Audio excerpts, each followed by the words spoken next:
Kemudian kalau kita tengok keyakinan yang mantap kita terhadap rezeki yang Allah Ta'ala nak bagi kat kita, yakin. Contohlah paling senang kan, budak-budak muda bercinta lah. Kita dulu pun pernah lah kan, sama tak? Bila dia kawan-kawan tak jadi, orang perempuan dia gambar tu benci, menyampah ramai hati. Dia marah kan, dia marah. Maka jalan dah tutup untuk dia dengan lelaki tu. Orang lelaki pun sama pernah, sampai hati dia baik dan canya, dan tahulah dan ni bukan sesiapa. Kita frust tau, seolah-olah kita nampak dunia tu gelap tiba-tiba. Gelap tiba-tiba. Rupa-rupa bila dah tertutup jalan tu, kita ikut jalan lain. Ikut jalan lain. Allah Ta'ala temukan kita dengan isteri kita, temukan dengan suami kita yang jauh lebih baik daripada siapa yang pernah kita kenal dulu.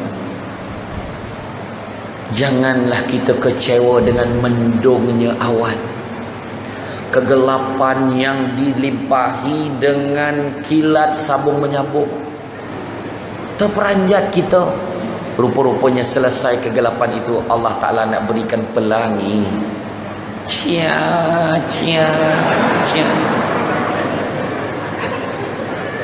Ya, rupanya ada benda baik Allah Ta'ala nak bagi kat kita, kita tak tahu. Kita pergi sini, la ilaha illallah, tak dapat duit. Aduh, apalah beri tak dapat, marah dia dapat. Saya pun tak dapat beri, okey. Bila tak dapat beri, makna yang Allah Ta'ala dah tulis kita ni tak layak, alhamdulillah aku tak masuk kategori itu. Sudahlah. Rupa-rupa tak dapat beri. Besok tu jumpa dengan datuk. Ada seorang datuk tu, tahu tak? Jam mana? Apa hal tu? Ni ambil lah. Kebetulan lah, tak tahu nak bagi siapa duit ni, aku ambil lah nak. Duit belanja. Berapa ni tu? 5,000. Mai banyak tu. Duit banyak nak ambil apa? Ambil lah. Oh, rezeki dia, mana tahu. Pun biasa takkan berlaku. Ni nak cerita. Iya. Kisah yang pemandu beca, pengayuh beca yang saya cerita. Siapa tengok YouTube dia jumpa lah. Kisah benar tu di Indonesia. Dia tak tahu nak sedekah macam mana, dia kayuh basikal, kayuh beca. Setiap hari Jumaat dia tak ambil upah. Sebab tu cara dia sedekah. Sebab dia duit tak berapa ada, dia orang susah. Jadi dia pilih hari Jumaat, kalau dia bawa orang dia tak kutip upah. Percuma. Ditakdirkan oleh Allah ada seorang perempuan kaya, perempuan tua kaya naik dengan dia. Sampai kat tempat tu orang tua kata, "Berapa ya? Berapa?" Dia kata, "Percuma hari ni bu. Saya memang hari Jumaat saya bagi percuma." Dia kata macam itulah. Bila dia cakap macam tu, perempuan tua ni terasa macam orang ni menyindir dia. Wah, kau tak nak duit aku, apa hal? Dia tak percaya orang ni sanggup bersedekah sampai macam tu. Minggu depan Jumaat dia buat sekali lagi. Dia naik beca yang sama, dia suruh hantar jauh betul, naik bukit. Sampai ke bukit tu.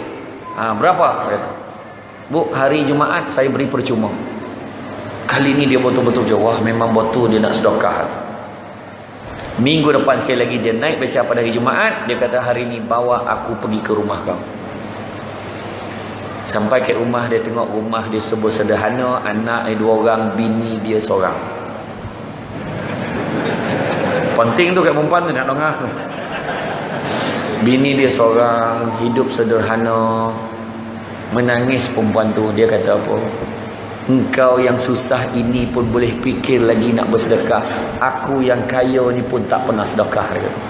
Menangis dia. "Bolehkah kau bantu aku kalau aku nak bersedekah?" Maka dia pun tanya. Ni kisah benar, yang bukan buat-buat cerita ni. Dia tanya, "Macam mana aku boleh bantu?" "Kau boleh bantu. Setuju tak kalau aku minta kau bantu?" Dia pun sudah fikir-fikir, baiklah. Maka dia sedekah apa? Dia sedekah. Dia bawa satu keluarga tu pergi Mekah bersama dengan dia. Dia tanggung belanja. Dia pun tak nak terfikir dia akan dapat pergi Mekah. Nak tunjuk tu sebab yakin. Ya. Maka dalam kita mencari rezeki, nak mengundang rezeki, yang pertama berusaha dan bekerja, bukannya tunggu rezeki datang. Boleh tunggu, ada insyaAllah ada, tapi tak tahulah bila sampai Tapi kena usaha ikhtiar. Dengan izin Allah dapat rezeki insya-Allah. Allah Ta'ala berfirman dalam surah Al-Jumu'ah ayat 10, kalau telah ditunaikan salat Jumaat, maka bertebaranlah di muka bumi Allah dan ingatlah Allah sebanyak-banyaknya agar kalian bahagia. Bertebaran muka bumi Allah, carilah rezeki itu, cari. Maksudnya kita waktu salat, lepas salat carilah rezeki. Ingat Allah banyak-banyak. Yang kedua, takwa. Apa maksud takwa? Dalam kita mencari rezeki, nak dapat rezeki yang halal, takwa iaitu mengikuti perintah dan menjauhi larangan Allah. Kadang-kadang rezeki jadi borek, rezeki jadi payah nak masuk sebab kita banyak melanggar perintah Allah. Kadang tak semayang satu hal, kadang-kadang ada banyak benda-benda yang tak elok dibuat. Macam-macam, kan?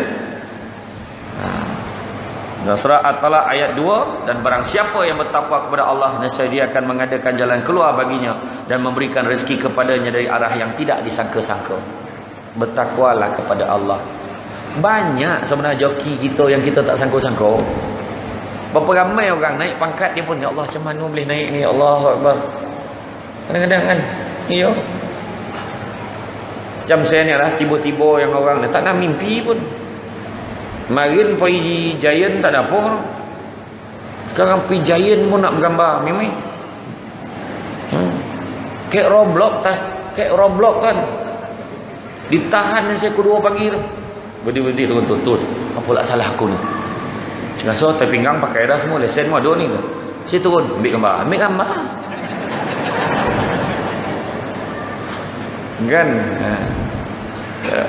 Kan tu semua rezeki Allah Ta'ala bagi. Mudah-mudahan Allah Ta'ala memelihara saya. Tu je lah. Tak ada minta apa pun.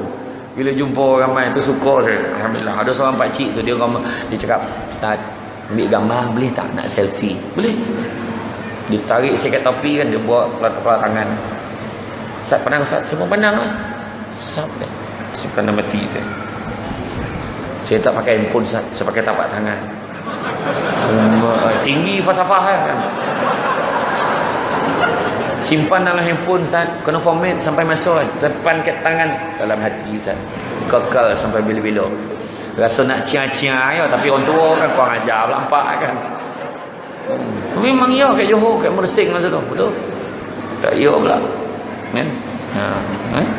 Kemudian yang ketiga, tawakal, menyerahkan urusan kepada Allah. Urusan kita dah buat sesuatu, ikhtiar, serahlah pada Allah. Tawakal Allah, yakin Allah Ta'ala akan bantu kita.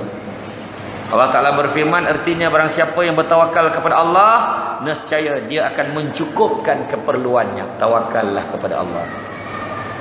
Itu cerita yang tadi, yang makcik cleaner tadi, yang dapat 800 sebulan tu.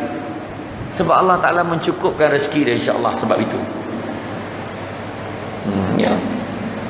Kadang-kadang orang perempuan pernah tak? Dia dah bayar bil-bil semua, dah bayar. Dah berlebih ni. Rasa semua dah bayar, anak semak 5-6 kali. Pernah tak jadi macam tu? Kan? Kadang-kadang tu rezeki Allah Ta'ala bagi. Kadang-kadang dia tertukar dengan wallet suami.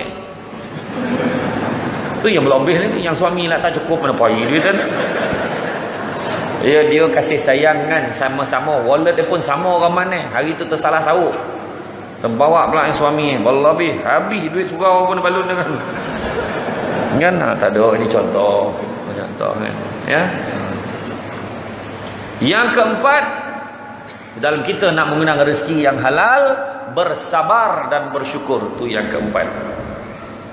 Allah berfirman, artinya dalam surah Ibrahim ayat 7 yang kita biasa sebut, la in syakartum la azidannakum wa la in kafartum inna azabi lasyadid. Syukurlah, nescaya kami akan menambah rezeki untuk kalian, akan tambahkan nikmat.